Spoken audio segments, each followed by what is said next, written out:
In a special series we're going to be bringing you all week long, we're shining a light on some of the state's hidden history. Caressa Stinchcomb takes us to a place you'd never even know was there. Driving through western North Dakota, you expect to see grain elevators, farms, and oil rigs. But tucked off Highway 2, just outside of Ross, is the first mosque ever built in the United States. This is my mother, Rada Omar, and my dad, Albert Omar.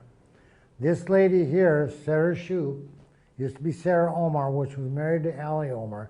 She's the one that designated this building, and it's too bad that she didn't live long enough to see it complete. The original mosque was built in 1929 by Syrian immigrants who homesteaded in Ross. It was made of wood and was torn down in 1979 because it was in bad shape.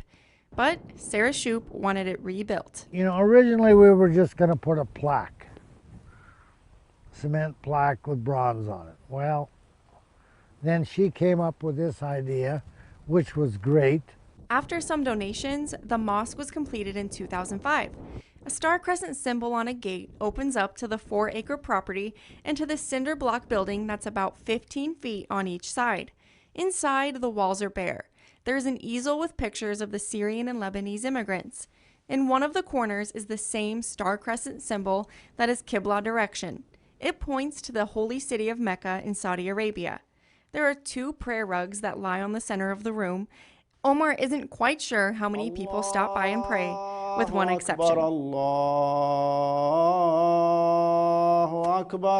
I visit this mosque almost at least once every week.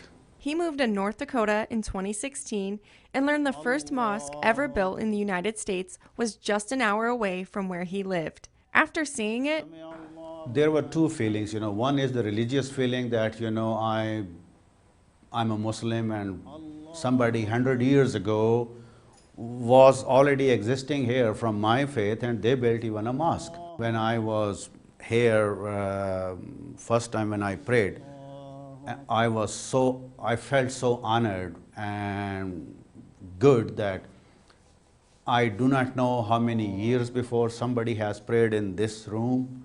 So if I'm going to be a person who has come to this place and going to pray after 10, 15, 20 years, then it is an honor for me. And why is it in Ross, North Dakota? No one seems to know. It's just a little bit of hidden history.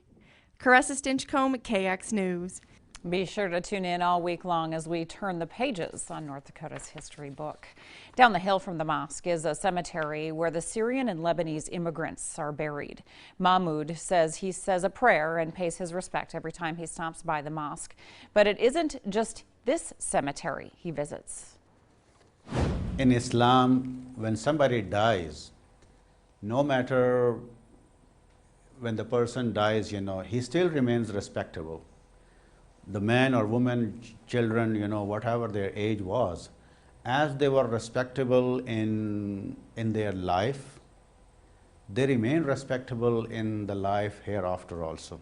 And he also stops by the cemeteries at Sunset Memorial Gardens, Rose Hill, and the First Lutheran Church.